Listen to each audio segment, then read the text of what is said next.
Sometimes bad things happen to good people. I don't know why. Life is not fair. And that is the reality. So, what do? Are you going to get angry? Frustrated? Are you going to lash out at people? Who are you going to lash out at? Are you going to start going down the spiral of negativity? Are you going to let the horrible situation dictate the way you feel and the way you handle it?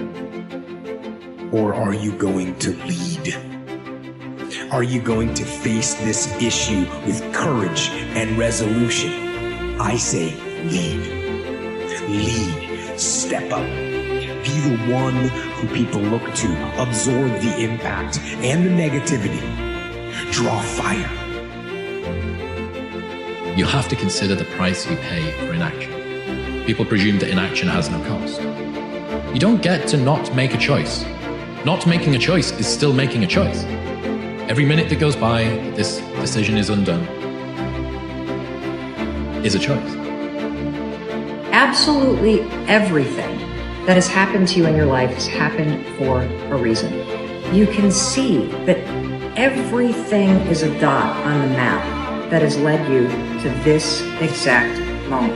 It has given you a person or an experience or a lesson or a skill or a bit of wisdom that is now part of who you are. And what I want you to know is that standing here in this moment, you are standing on another dot. And this dot is part of the map that is leading you to where you're meant to go. Because there's people in the world that have skills and strength and talent that I will never have. All have limitations.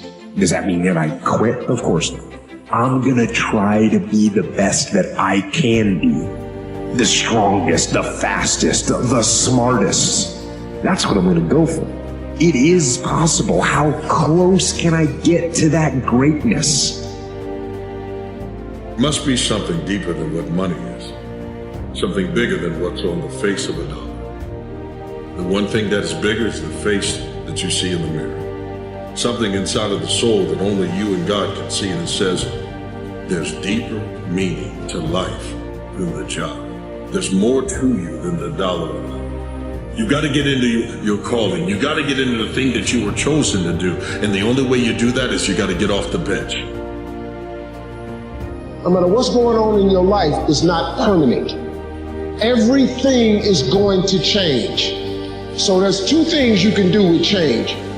You can react to it or you can participate in it. It's going to change anyway.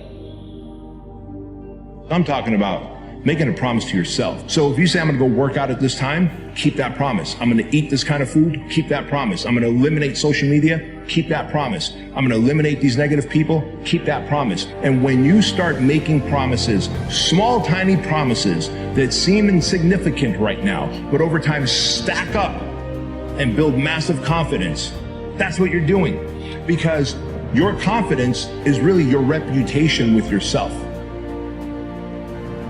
The road to sustained happiness is through disciplining your behavior.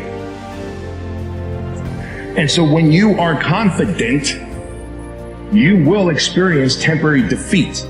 When you are insecure and you lack confidence, you will interpret temporary defeat as failure, and you will give up.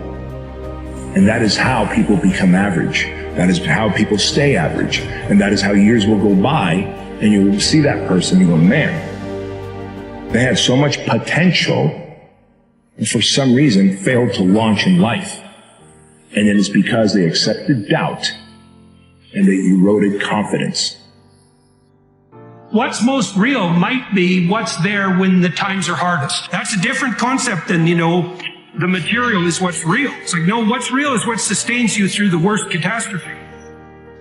Dreams without goals are just dreams, and they ultimately fuel disappointment.